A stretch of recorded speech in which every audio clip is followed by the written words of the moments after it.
What's up, gamers? Welcome to a new episode of Last Cloudia. Now, if I sound a little bit different, it's because I had some technical issues with some equipment, so I'm trying this a different way. Hopefully, everybody can hear me normally, and hopefully, there's not too much background stuff going on. Let's go ahead and begin. So, today we're going to be talking about characters that have already existed. This is just more of an update because they've actually enhanced their skills. So, let's go ahead and take a look.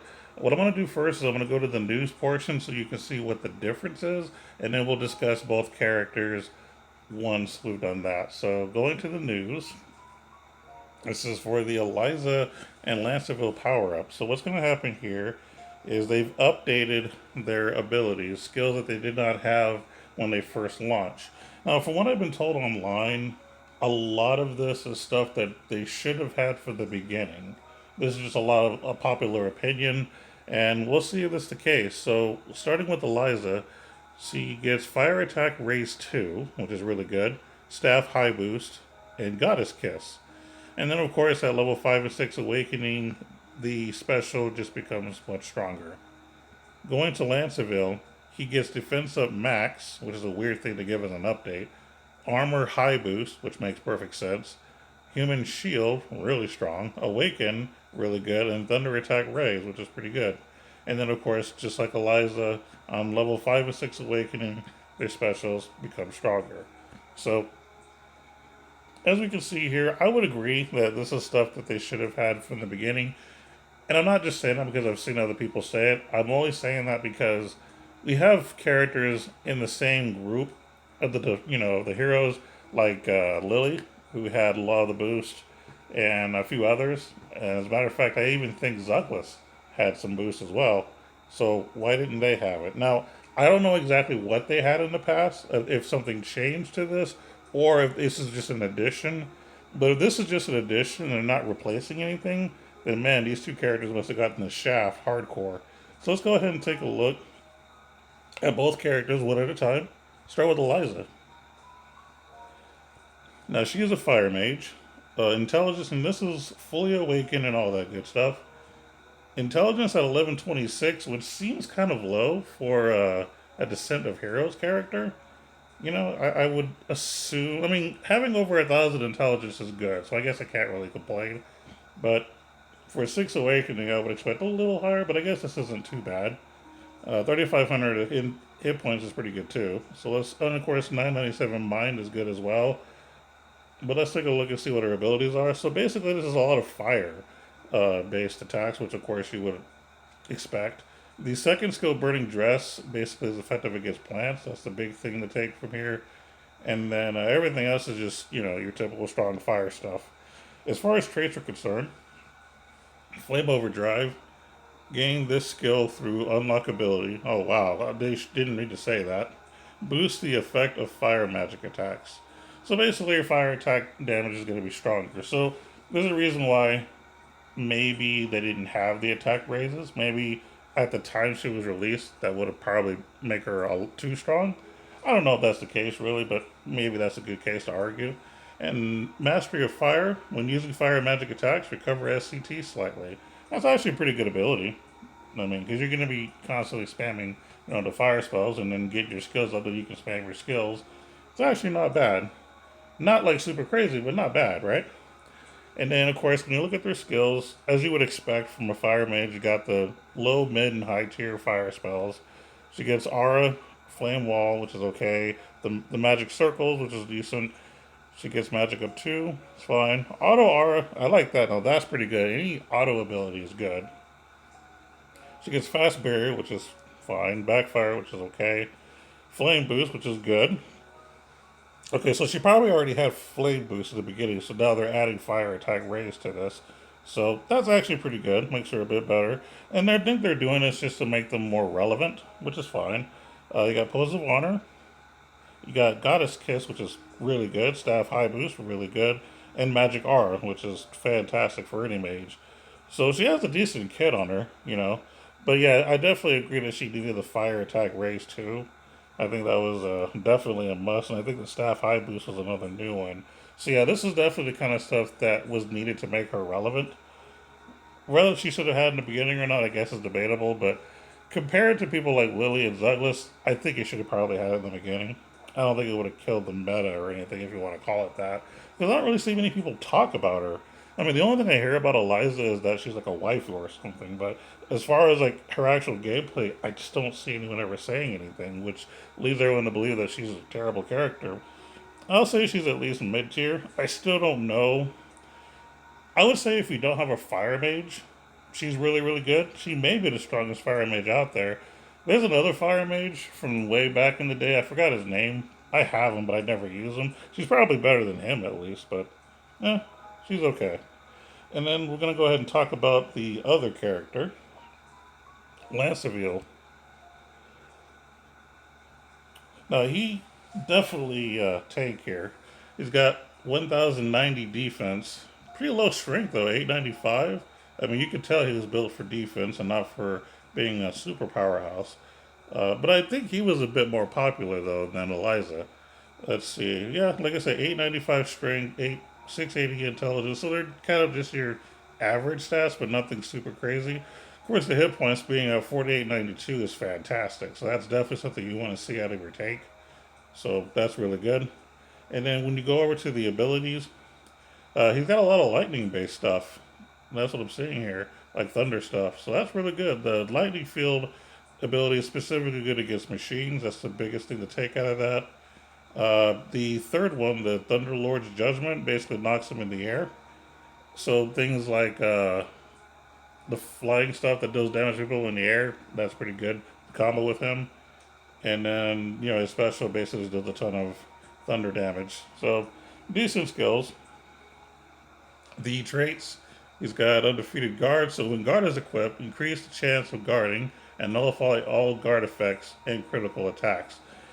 So I'm assuming that at the time he was released, he was probably the best tank in the game, if you will. Don't know how true that is. I don't know if he came out before his Legless or not. I would argue that Legless is probably better, but let's keep reading this to see what else it's got. Nullify the effect of rage. If rage is a weak point, become resistance to it. So I don't know a whole lot about rage, so I can't really comment too much on that. I don't know if I've ever experienced it or if it's ever made a difference. So someone may want to comment about if this is an important skill or not for him, because I honestly don't know. Let's take a look at some of his skills. But yeah, the fact that he has something to increase the chance of guarding is important, mainly because the chance of guarding is super low. I've tested the crap out of it with Nose, so trust me. And nullifying effects and critical attacks is pretty good when you're able to guard. So can't really blame him there. It's not bad. So he actually has a couple of spells, which I don't know if he'd really use Thunderbolt. I could see using Lightning Gauge, just because it is a control spell. So that's pretty cool. He's got defense up 2 in max. The max is the one that was added. He's a tech, so I get it. He gets guard, steel guard, vigilance, spell guard. So those are the guard abilities that one.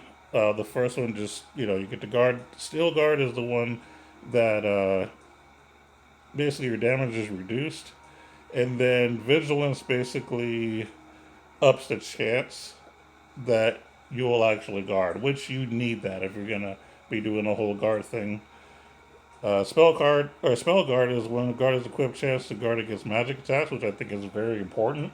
So it's good that he has that naturally. He also gets royal armor, which is decent. It costs like 8 SC, I believe, to equip. So good that he gets it for free. He also has counter, which is okay.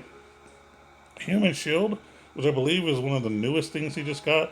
I think this is a strong ability in general.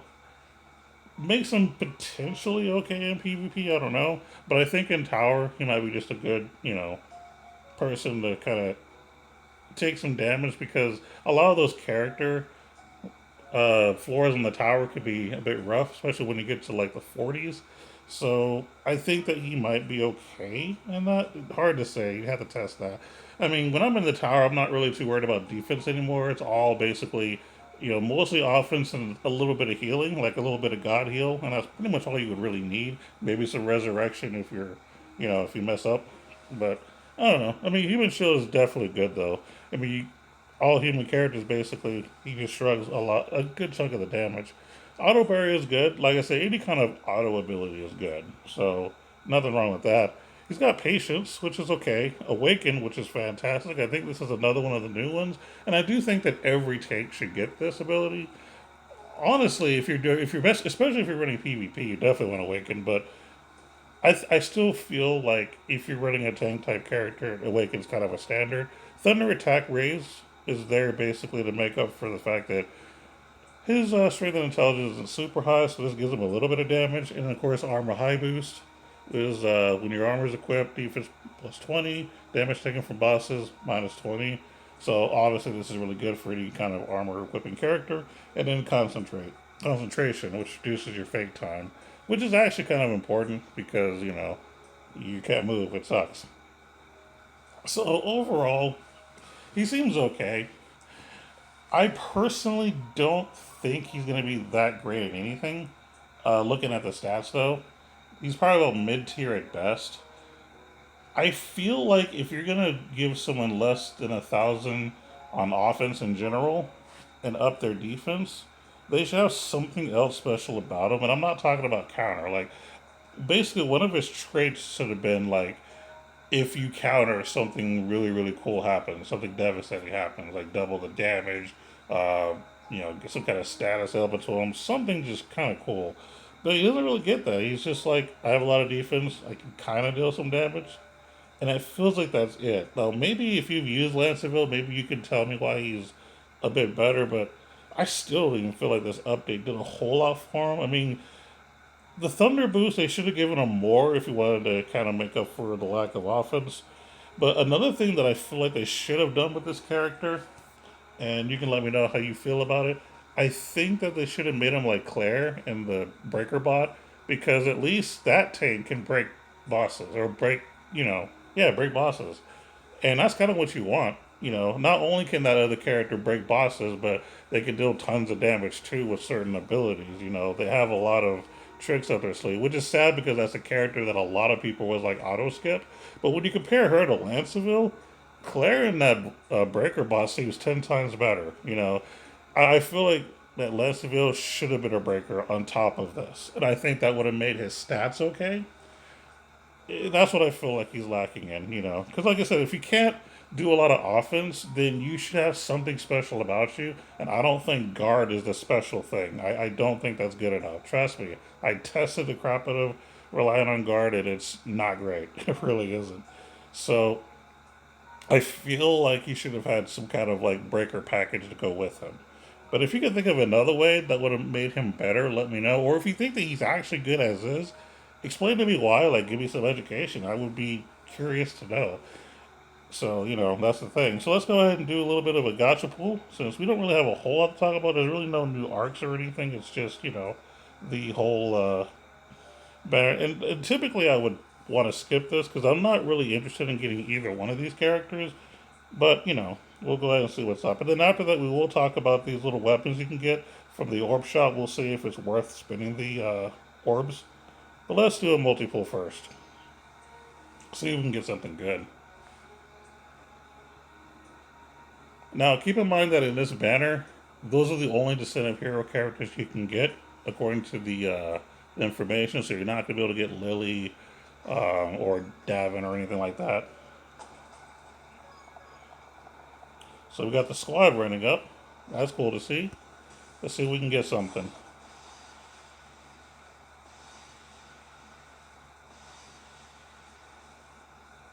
Alright, so now yellow. And nope, just yellow. Nothing special today. Alright, not a problem. I got a lot of yellow, if that means anything.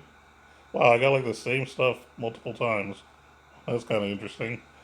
But let's go ahead and take a look at the orb. I would like to call them paid weapons, but they're basically orb weapons at this point. So let's go ahead and you'll see what I'm talking about. Alright, so we go to the market here.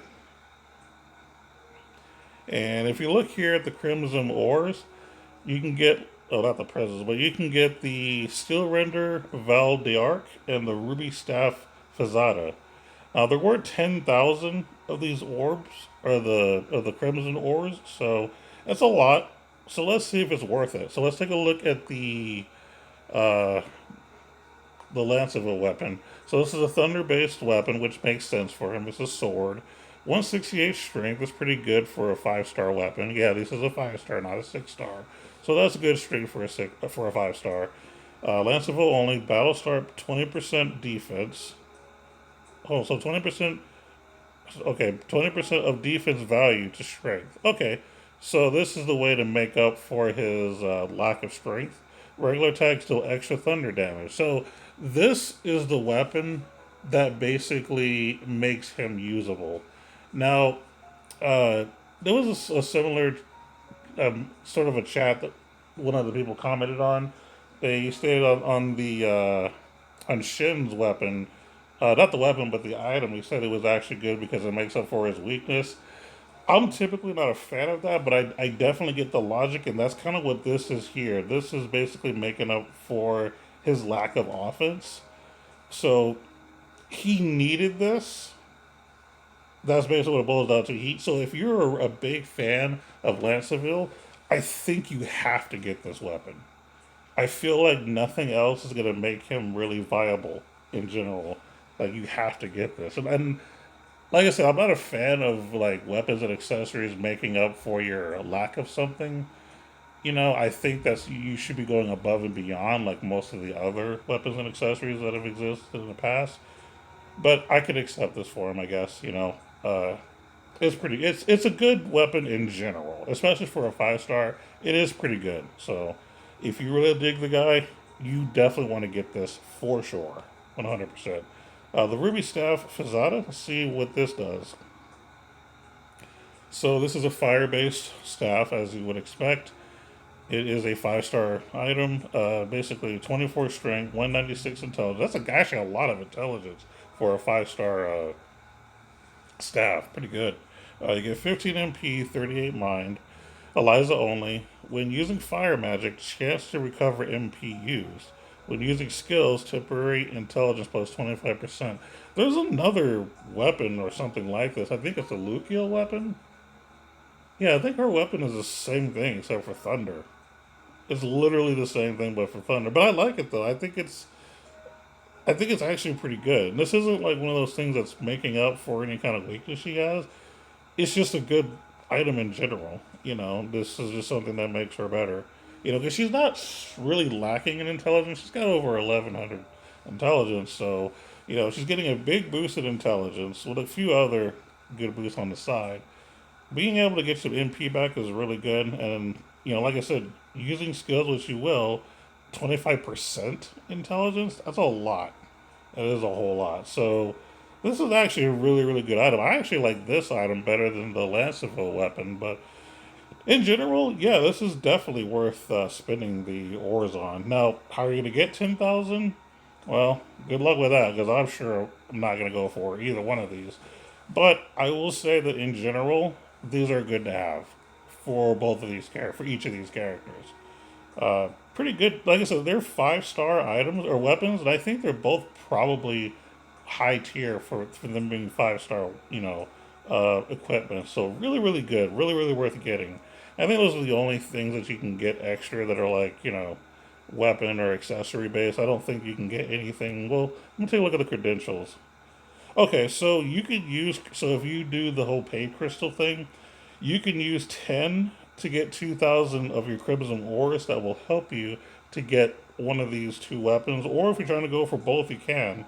If you're not willing to go that far, then you got other things you can get, obviously. But you mainly want to get the ores so that you can get, you know, the weapons. And you can do it up to 10 times.